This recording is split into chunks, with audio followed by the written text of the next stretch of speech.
Assalamualaikum warahmatullahi wabarakatuh. Hai Sobat Bu Guru SD, bagaimana kabarnya hari ini? Saya doakan semuanya dalam keadaan sehat walafiat dan selalu dalam lindungan Allah Subhanahu wa taala. Amin ya rabbal alamin.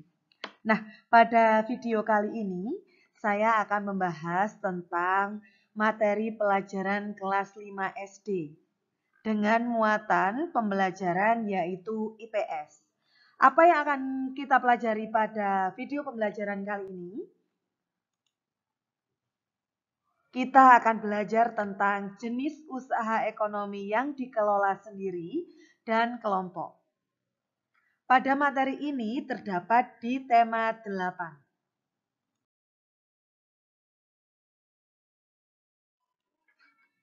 Nah, jenis usaha sendiri dapat terbagi menjadi dua, yaitu usaha ekonomi yang dikelola sendiri dan usaha ekonomi yang dikelola kelompok. Lalu, apakah sahabat Bu Guru SD mengetahui bagaimana ciri-ciri dari kedua jenis usaha tersebut? Nah, ciri-ciri dari usaha ekonomi yang dikelola sendiri. Yang pertama, usaha yang dikelola sendiri disebut juga usaha perorangan. Yang kedua, modal terbatas atau modal usaha lebih kecil. Yang ketiga, biasanya dikelola secara sederhana. Lalu bagaimana ciri-ciri dari usaha ekonomi yang dikelola kelompok? Yang pertama, modal usaha besar.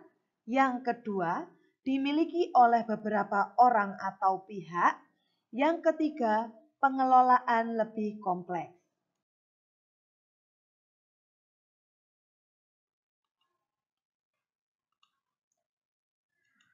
Nah, jenis usaha ekonomi yang dikelola sendiri terdapat 4 macam.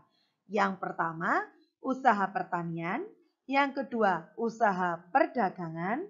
Yang ketiga, usaha jasa. Yang keempat, industri kecil. Lalu bagaimana dengan jenis usaha ekonomi yang dikelola kelompok? Nah, jenis usaha ekonomi yang dikelola kelompok terbagi atas BUMN dan BUMD, yang kedua BUMS, yang ketiga koperasi. Nah, pada BUMS masih terbagi menjadi 3. Yang pertama yaitu firma, yang kedua persekutuan komanditer atau CV, yang ketiga perseroan terbatas atau PT. Sedangkan koperasi terbagi menjadi 5 macam. Yang pertama, koperasi konsumsi, yang kedua koperasi simpan pinjam, yang ketiga koperasi produksi, yang keempat koperasi jasa, yang kelima koperasi serba usaha. Nah, sekarang kita akan membahas tentang usaha ekonomi yang dikelola sendiri, yaitu usaha pertanian. Jenis usaha yang termasuk bidang agraris atau pertanian dalam arti luas antara lain persawahan, perkebunan, perhutanan, peternakan, dan perikanan. Sebagian besar usaha pertanian dikelola secara perorangan. Bagaimana ciri-cirinya? Yang pertama, memiliki modal terbatas. Yang kedua, lahan yang digarap petani biasanya terbatas. Lahan persawahan dan tegalan. Namun, ada juga usaha pertanian yang dilakukan secara besar-besaran. Contoh usaha pertanian yaitu menanam padi, menanam jagung, dan menanam sayuran. Nah, sekarang kita akan membahas usaha ekonomi yang dikelola sendiri yang kedua. Usaha perdagangan. Usaha perdagangan adalah usaha yang berkaitan dengan kegiatan jual beli. Usaha perdagangan secara perorangan biasanya berskala kecil dan sedang. Ciri-ciri dari usaha perdagangan. Yang pertama, terjadi perpindahan hak milik. Yang kedua, ada penjual, pembeli, dan barang yang diperjualbelikan. Yang ketiga, memerlukan alat transaksi berupa uang. Yang keempat, penjual memperoleh laba atau keuntungan dari barang yang dijual.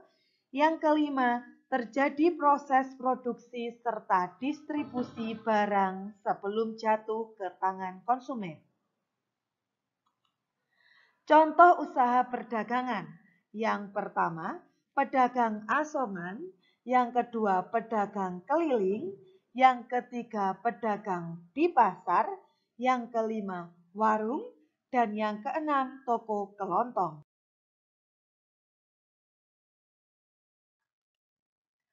Usaha ekonomi yang dikelola sendiri yang ketiga yaitu usaha jasa. Usaha dengan menawarkan layanan atau jasa kepada orang lain. Ciri-cirinya, 1. Tidak menghasilkan barang, akan tetapi berupa jasa atau pelayanan. Yang kedua, membutuhkan keahlian khusus sesuai dengan jasa yang ditawarkan. Contoh usaha jasa yang pertama, salon, fotokopi, bengkel, potong rambut, penjualan pulsa, guru, dan dokter. Usaha ekonomi yang dikelola sendiri yang keempat, yaitu usaha industri kecil. Usaha industri kecil merupakan usaha ekonomi pembuatan barang dengan modal terbatas, pengelolaan sederhana, dan dilakukan dalam skala rumahan. Ciri-ciri: 1. Menghasilkan barang atau produk. 2. Membutuhkan tenaga, modal, tempat usaha, serta peralatan yang memadai. Contoh usaha industri kecil. Usaha kerajinan tangan berupa pembuatan keramik, souvenir, tembikar, anyaman.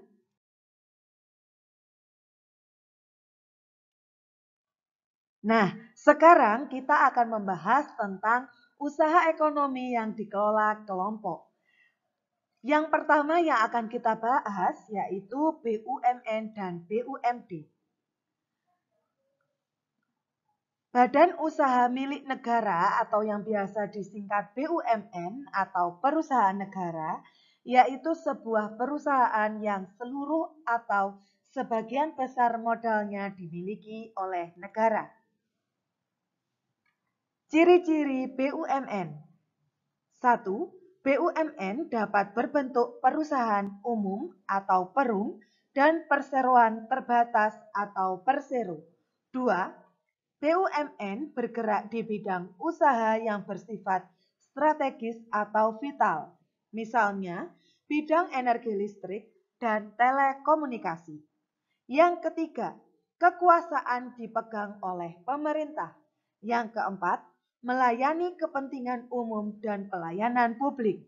Yang kelima, sebagai sumber pendapatan negara. Yang keenam, semua resiko ditanggung oleh pemerintah. Yang ketujuh, menyediakan produk yang dibutuhkan oleh masyarakat. Yang kedelapan, saham bisa dimiliki oleh masyarakat luas. Contoh dari BUMN adalah Pegadaian, Telkom Indonesia, Pertamina, dan PLN.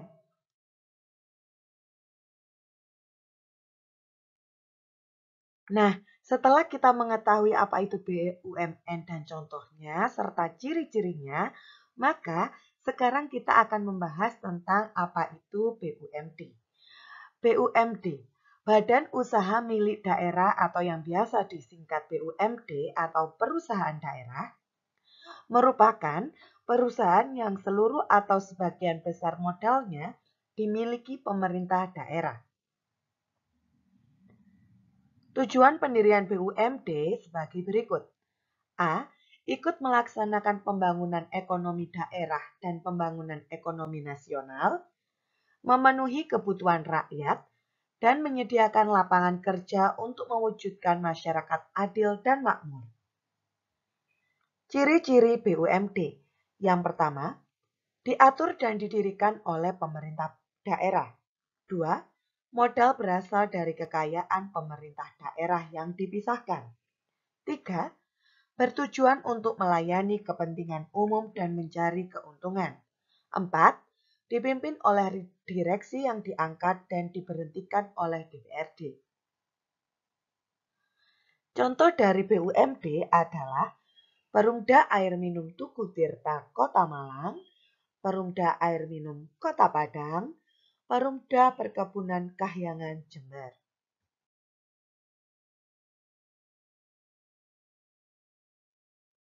Nah, usaha ekonomi yang dikelola kelompok yang selanjutnya adalah BUMS. Salah satu contoh BUMS adalah Firma. BUMS sendiri adalah badan usaha milik swasta. Firma sendiri adalah usaha ekonomi bersama yang didirikan oleh sekurangnya 2 sekutu. Pendiri firma biasanya orang-orang yang saling kenal satu dengan yang lain. Ciri-ciri. 1. Setiap anggota firma memiliki hak untuk berpindah atas nama firma. 2. Anggota firma juga bertanggung jawab secara penuh atas resiko kerugian firma. 3. Usaha berbentuk firma biasanya bergerak di bidang layanan konsultasi hukum dan keuangan. Contohnya adalah Tera Firma.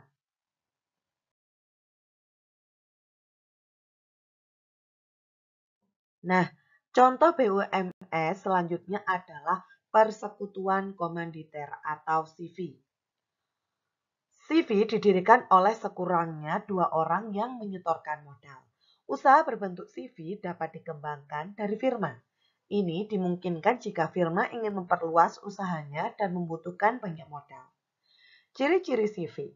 Terdapat 2 jenis sekutu, yaitu sekutu aktif dan sekutu pasif. Sekutu aktif berperan sebagai investor dan pengelola CV.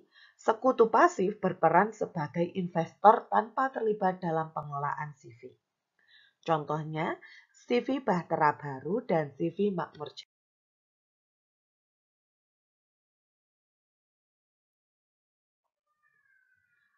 BUMS yang selanjutnya adalah perseroan terbatas atau yang biasa disingkat PT. PT adalah usaha bersama yang modalnya berupa kumpulan saham.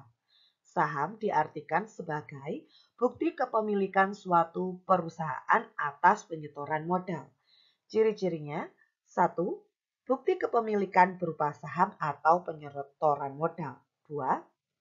Tujuan menghasilkan keuntungan sebesar-besarnya. 3.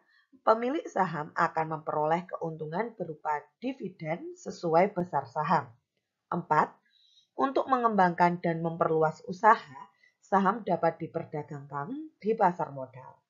5. Modal PT berasal dari saham dan obligasi atau surat hutang. 6. Keputusan PT diambil dari rapat pemegang saham. 7. PT dipimpin oleh Dewan Direksi. Contoh dari PT adalah MNC, PT PLN Mandiri, PT Pelabuhan Indonesia, Semen Indonesia, dan Kereta Api.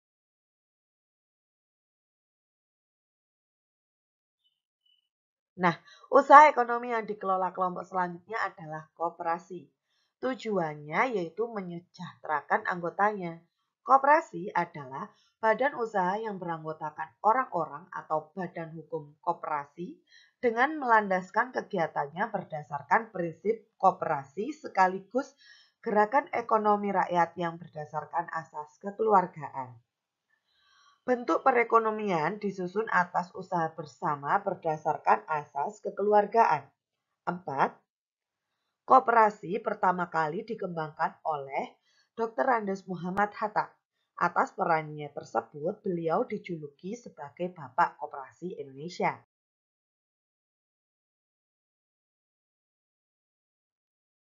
Ciri-ciri koperasi. Yang pertama, berdasarkan asas kekeluargaan.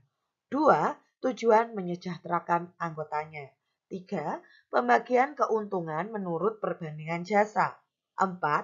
Sifat sukarela pada keanggotaannya. 5. Jumlah modal tidak tetap, berubah menurut banyaknya simpanan anggota.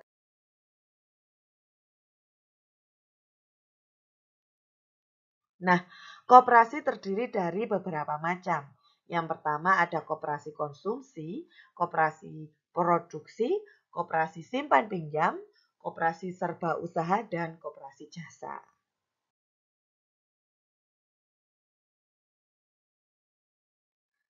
Macam-macam koperasi yang pertama yaitu koperasi konsumsi. Pengertiannya adalah koperasi yang menyediakan berbagai barang konsumsi untuk memenuhi kebutuhan sehari-hari. Contohnya beras, gula, minyak, sabun, peralatan rumah tangga, dan barang elektronik. Tujuan dari koperasi ini adalah memenuhi kebutuhan konsumsi sehari-hari bagi anggota dengan harga dan mutu layak.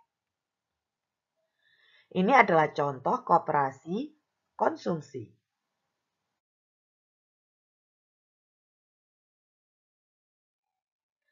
Koperasi yang kedua adalah koperasi simpan pinjam. Koperasi yang menyediakan layanan simpan dan pinjam. Koperasi jenis ini menerima simpanan dari anggota. Selanjutnya, uang yang telah terkumpul dipinjamkan kepada anggota. Nah, ini adalah contoh koperasi simpan pinjam, yaitu swamitra.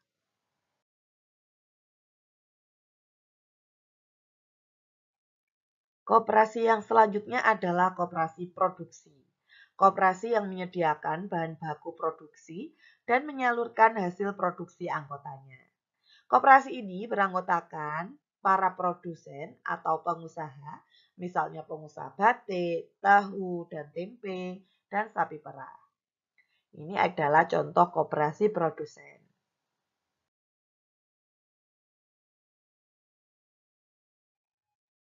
Nah, yang selanjutnya adalah koperasi jasa. Pengertiannya adalah koperasi yang menyediakan layanan atau jasa tertentu bagi anggotanya. Contohnya adalah koperasi angkutan.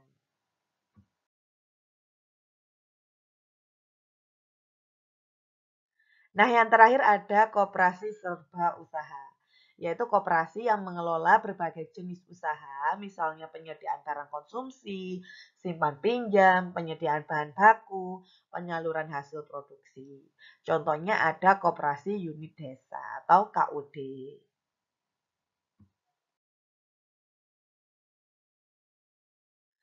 Nah, sahabat Bu Guru SD, sampai di sini dulu pembelajaran kita kali ini. Selamat belajar dan semoga video pada kali ini bermanfaat bagi sahabat Bu Guru SD semuanya. Sampai jumpa pada video-video berikutnya. Terima kasih telah menonton. Jangan lupa like, komen, share, dan subscribe video ini. Wassalamualaikum warahmatullahi wabarakatuh.